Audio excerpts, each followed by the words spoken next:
जय श्री राम। आइए कुछ चिंतन मनन करते हैं जीवन के बारे में, संसार के बारे में, उत्थान पतन के बारे में, भौतिकता के बारे में, आध्यात्मिकता के बारे में, अपने जीवन के वास्तविक उत्थान पतन के बारे में। तो रामचरितमानस में कहा गया है, तमगुण अधिक रजोगुण थोरा, कलि प्रभाव विरोध चहु ओरा। कलयुग में तमोगुण की प्रधानता होगी और रजोगुण की कमी होगी। सतोगुण की तो बात ही नहीं की गई, क्योंकि सतोगुण कलयुग में एक दुर्लभ गुण होगा जो खोजने से भी नहीं मिलेगा। तो कलयुग का माहौल तमगुण अधिक रजोगुण थोड़ा, कलि प्रभाव विरोध चहुरा। तो कलयुग में तमोगुण की प्रधानता होगी, रजोगुण की कमी होगी और चारों तरफ वैर विरोध का ही माहौल दिखेगा। ऐसा रामचरितमानस के द्वारा बताया गया है। तो इसकी मूल वजह ये गुण क्या होते हैं, आइए आज हम त्रिगुणों के बारे में चर्चा करते हैं। ये त्रिगुण होता क्या है? सतोगुण क्या होता है, रजोगुण क्या होता है, तमोगुण क्या होता है? सतोगुण के अधिष्ठाता कौन है, रजोगुण के अधिष्ठाता कौन है, तमोगुण के अधिष्ठाता कौन है? और इन गुणों से आदमी, इंसान, मनुष्य किस तरह प्रभावित होते हैं, आइए इसी पर विचार विमर्श किया जाए और समझने का प्रयास किया जाए कि वास्तव में होता क्या है। दरअसल बात ऐसी है कि जो तमोगुण होता है वो तामसी प्रवृत्ति का द्योतक होता है। उसमें अज्ञानता विशेष होती है। काम, क्रोध, लोभ, मोह, इनकी उस गुण में प्रबलता होती है। आलस्य, निद्रा, भय, मैथुनम च। आलस्य, निद्रा, भय और मैथुन, ये चार तमोगुणधारियों के लक्षण हैं। वो आलसी स्वभाव के होते हैं, वो बहुत अधिक सोते हैं, किसी बात को सामने देख करके बहुत जल्दी भयभीत हो जाते हैं और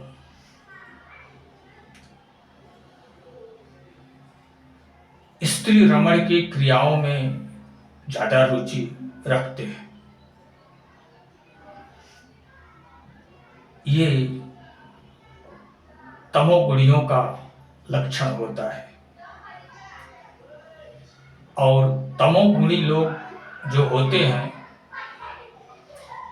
वो अभक्ष भोज्य का ज्यादा उपयोग करते हैं। अभक्ष का मतलब जो मानव के लिए निषिद्ध चीज है, उस चीज का सेवन वो अधिक करते हैं। बासी सड़ा हुआ खाना, मांस, मदिरा, तला हुआ चीज, तीखा चटपटा चीज, ये सब खाने के वो विशेष आदी होते हैं। और इस गुण में विचरण करने वाले को इस संसार में अधिकतर आदमी आदमी कहा जाता है। आदमियों की श्रेणी के लोग होते हैं, मतलब मानवता के अदर में जीवन जीने वाले लोग वो तमो गुण के धारक होते हैं। और जो रजोगुण वाले होते हैं, वो रजोगुण वाले उससे थोड़ा ऊपर की श्रेणी के होते हैं। उनके अंदर तमोगुणियों की अपेक्षा अधिक निर्मलता होती है। वो सड़ा हुआ खाना, बासी खाना कम खाते हैं, ताजा खाना अधिक खाते हैं। और वो अभक्ष भोज्य जो है और भक्ष भोज दोनों की मात्रा में अभक्ष भोज कम करते हैं, भक्ष भोज अधिक करते हैं। और सामाजिकता की तरफ, आध्यात्मिकता की तरफ उनका थोड़ा झुकाव होता है। और वो संसार को, समाज को, जीवन को काफी हद तक समझते हैं।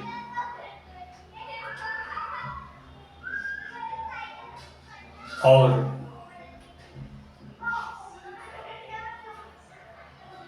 सज्जन बनने का प्रयास भी करते हैं, सज्जनता को अहमियत भी देते हैं।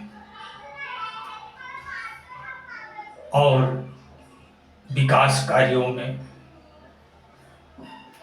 अपने शान शौकत को बढ़ाने में,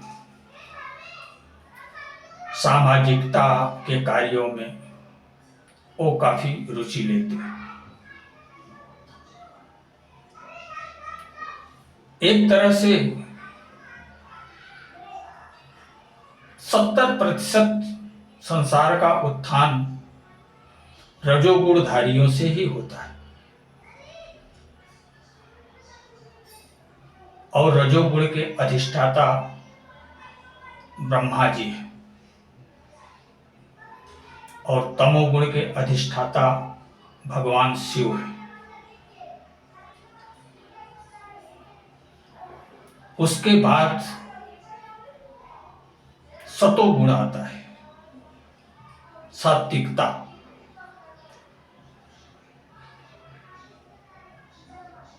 इस गुण को धारण करने वाले लोग काफी शुद्ध बुद्ध होते हैं। वो अपने अंदर और बाहर की स्वच्छता पर विशेष ध्यान देते हैं। अभक्ष भोज्य तो उनके लिए जहर के समान होता है। वो सदैव भक्ष ही भोजन करते हैं।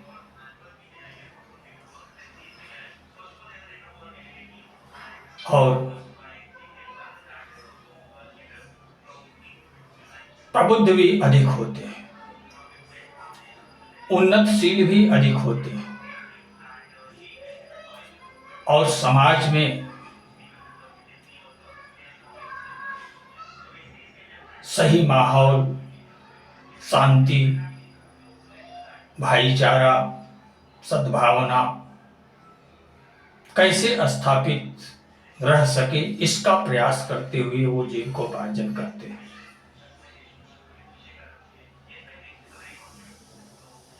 और जो सात्विकता की ऊंचाई है, सात्विकता की ऊंचाई पर जो लोग पहुंच जाते हैं, उनके अंदर श्रद्धा, भक्ति, आध्यात्म रुचि विशेष पाई जाती है। वो अपने आप को समझने के प्रयास में लगे रहते हैं।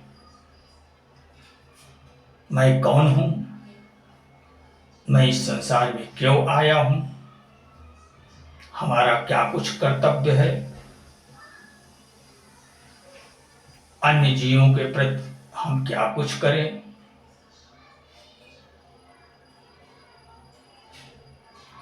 इन सब विषयों पर उनकी विशेष रुचि होती है। वो व्यापकता में विश्वास रखते हैं।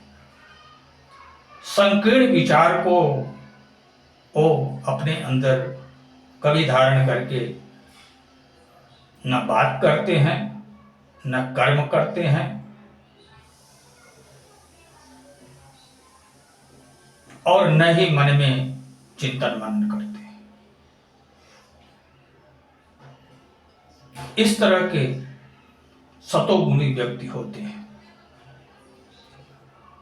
और अधिकांश सतोगुणी व्यक्तियों में से ही मनुष्य बनने के प्रयास में निकलते हैं और मनुष्य बनते हैं, और मनुष्य बन करके वो इस सृष्टि की वास्तविकता को समझते हैं, जानते हैं, और वो संपूर्ण सृष्टि के जीवों पर समभाव से दया दृष्टि रखते हुए सबके हितैषी बन जाते हैं। वो आदमियों के भी हितैषी होते हैं, इंसानों के भी हितैषी होते हैं, और उन्नतशील सज्जनों के भी हितैषी होते हैं। वो इस सृष्टि को ईश्वरमय समझते हैं, ईश्वरमय देखते हैं, ईश्वरमय जानते हैं, क्योंकि यही वास्तविकता है। ये संपूर्ण सृष्टि ईश्वरमय है। वो जीवों का सतत भला करने के ही कार्य में संलग्न रहते हैं। किसी जीव का किसी तरह बुरा हो, ये चीज कभी मन में विचार में भी नहीं लाते। उन मनुष्यों की आज भारतवर्ष में कमी हो गई है, क्योंकि मनुष्य जो होते हैं वो सांसारिकता में विशेष रुचि नहीं लेते हैं। वो स्वयं में ही रमण करते हैं और स्वयं में ही तृप्त रहते हैं, लेकिन संसार के ऊपर भी निगाह रखते हैं, संसार को भी देखते हैं। जहां उचित अनुचित दिखता है वहां वो हस्तक्षेप करते हैं और अनीति अधर्म का दमन करके नीति और धर्म को स्थापित करने का प्रयास करते हैं। और सतोगुण के अधिष्ठाता भगवान श्री हरि विष्णु है। तो इस तरह त्रिगुणम को त्रिदेव धारण करते हैं। तमोगुण को भगवान शिव धारण करते हैं, रजोगुण को ब्रह्मा जी धारण करते हैं, और सतोगुण को श्री हरि विष्णु धारण करते हैं। और तमोगुण के अधीन जीविकोपार्जन करने वाले आदमी होते हैं, रजोगुण के अधीन जीविकोपार्जन करने वाले इंसान होते हैं, और सतोगुण के अंतर्गत जीविकोपार्जन करने वाले ज्यादा से ज्यादा लोग सज्जन होते हैं, और उन्हीं सज्जनों में से कुछ मनुष्य भी होते हैं जो मानवता के उच्च शिखर पर रहते हुए इस संसार की गतिविधियों को देखते हुए जीविकोपार्जन करते हैं। वो एक तरह से संसार से भी जुड़े हुए होते हैं और संसार के सृष्टा दृष्टा से भी जुड़े हुए होते हैं, और संसार के सृष्टा दृष्टा जो ईश्वर हैं उनके गुणों से विशेष रूप से पोषित होते हैं, और उन्हीं गुणों की वजह से वो संसार में प्रबुद्ध होते हैं, श्रेष्ठ होते हैं और सबके प्रिय होते हैं। किंतु आश्चर्य की बात यह है कि ऐसे गणमान्य लोग समाज में ऐसे हो गए हैं जो एक एक दल का नेतृत्व कर रहे हैं। कुछ हैं जो आदमियों का नेतृत्व कर रहे हैं, कुछ हैं जो मनुष्यों का नेतृत्व कर रहे हैं, कुछ हैं जो इंसानों का नेतृत्व कर रहे हैं। लेकिन नेतृत्व में स्वार्थ भाव झलकता है, निर्मलता नहीं है। नेतृत्व करने की क्षमता नहीं है। उनके अंदर भी गुण कम और दोष अधिक पाए जाते हैं। ऐसे लोग जो आदमियों का नेतृत्व करने वाले लोग हैं, ऐसे लोग स्वयं अज्ञानता की परिधि में जब बद्ध रहते हैं तो वो बड़ा से बड़ा उपद्रव, उनके इशारे पर बड़ा से बड़ा उपद्रव हो जाता है और संसार की बहुत सारी क्षति हो जाती है। उसे संभालने के लिए रजोगुणधारी लोगों की आवश्यकता पड़ती है, और रजोगुणधारी लोग सतोगुणधारियों से सलाह मशविरा करके उस उपद्रव का शमन करने का प्रयास करते हैं। तो इस तरह से यह सृष्टि सतत चलती रहती है। कभी सतोगुण रजोगुण को दबा करके तमोगुण प्रधान बन जाता है, कभी सतोगुण को तमोगुण को दबा करके रजोगुण प्रधान बन जाता है, और कभी रजोगुण और तमोगुण को दबा करके सतोगुण प्रधान बन जाता है। तो इस तरह से ये सृष्टि चलती हुई रहती है। किंतु जब तमोगुण की विशेष प्रधानता हो जाती है, जब रजोगुण और सतोगुण तमोगुण को दबाने में असक्षम साबित हो जाते हैं, ऐसे समय में सुप्रीम पावर इस धरती पर आकर के उनका समन करती है, अधर्म का दमन करके धर्म की स्थापना करती है,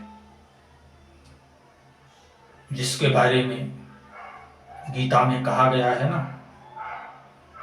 यदा यदा हि धर्मस्य ग्लानिर्भवति भारत अभ्युत्थानम् अधर्मस्य तदात्मानं सृजाम्यहम् परित्राय साधूनां विनाशाय च दुष्कृतां धर्म संस्थापनार्थाय संभवामि युगे युगे।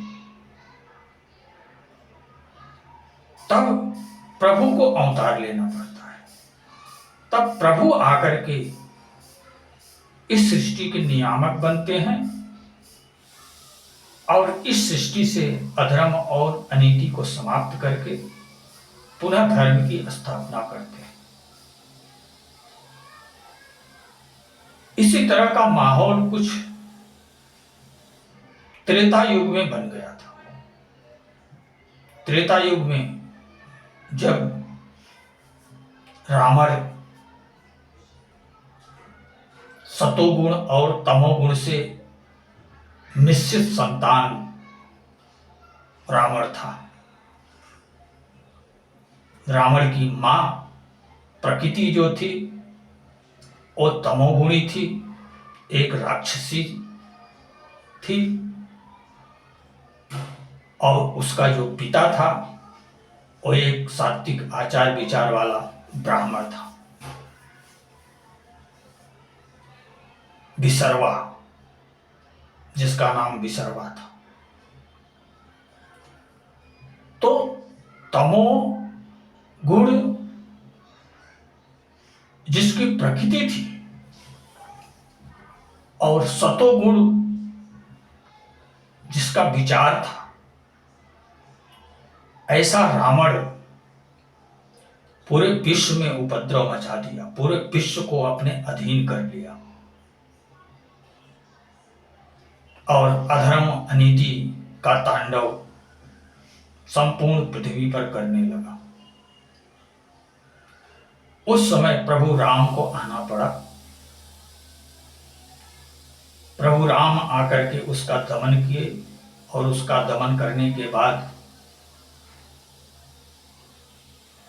पुनः इस सृष्टि में धर्म की स्थापना किए। तो उस समय रावण जो है वो संपूर्ण सृष्टि पर उसका आधिपत्य था, संपूर्ण धरती को वो अपने अधीन कर लिया था। तो जब प्रभु राम से उसका युद्ध हुआ और कुल समेत उसका सर्वनाश हो गया, तो संपूर्ण विश्व उस रावण को पराजित करने वाले राम के अधीन हो गया। तभी से प्रभु राम पूरे विश्व पे शासन करते थे। रामचरितमानस में एक चौपाई आती है, सप्तद्वीप सागर मेखला एक भूप रघुपति कौशला। इस चौपाई के हिसाब से सातों द्वीपों पर प्रभु राम का राज्य था। जो 7 द्वीप करधनी स्वरूप समुद्र से घिरे हुए हैं, उन 7 द्वीपों पर प्रभु राम की मर्यादा का पालन किया जाता था, उनकी पूजा की जाती थी और उनके आचार विचार को प्रधानता देते हुए उसी का अनुगमन किया जाता था। इस तरह से संपूर्ण धरती पर उस समय वैदिक सनातन धर्म का बोलबाला था, जिसे आज भी देखा जा सकता है, समझा जा सकता है, जाना जा सकता है। इंडोनेशिया में आज भी प्रभु राम को ही अपना आदर्श माना जाता है, प्रभु राम की ही पूजा होती है। वहां रामायण का ही मंचन जगह जगह पूरे वर्ष रामायण का ही मंचन किया जाता रहता है। और भी बहुत सारे देश हैं जिस देश में भारतीय वैदिक सनातन धर्म की सभ्यता संस्कृति पाई जाती है, लेकिन कालांतर में वो सब छिन्न भिन्न होती रही, बहुत सारी विकृतियां आती रही, बहुत सारे धर्म बनते रहे, बहुत बिगड़ते रहे। तो इस तरह से परिवर्तन होते होते ये धरती चल रही है और विशेष करके इन्हीं तीनों गुणों का प्रभाव इस संसार पर पड़ता है और इन्हीं 3 श्रेणियों में सारा संसार बटा हुआ है। तो निसंदेह इस सृष्टि का सर्वश्रेष्ठ प्राणी मनुष्य होता है। मनुष्य के बाद वो इंसान लोग होते हैं जो बड़ा बड़ा व्यवसाय, बड़ा बड़ा बिजनेस स्थापित करके हजारों लाखों आदमियों की जिंदगी का गुजारा संभव बनाते हैं।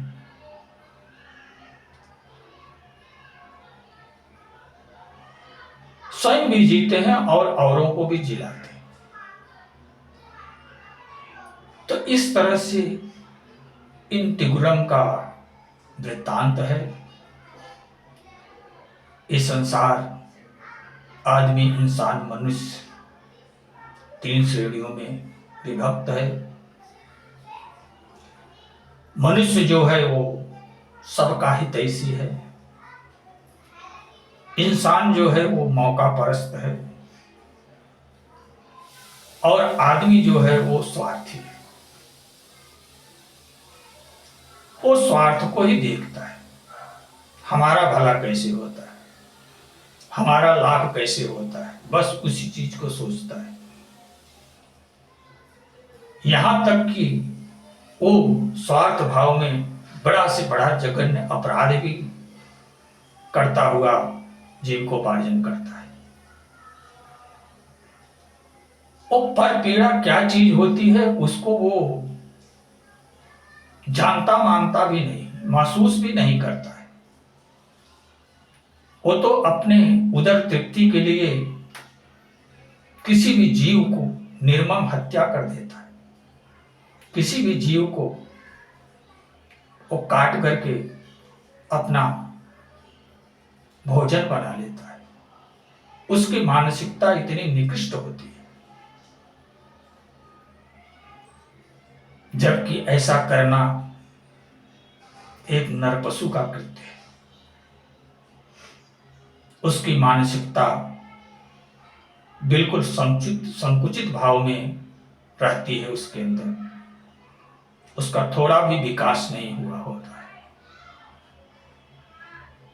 ये तो आदमियों की प्रवृत्ति होती है, किंतु इंसानों में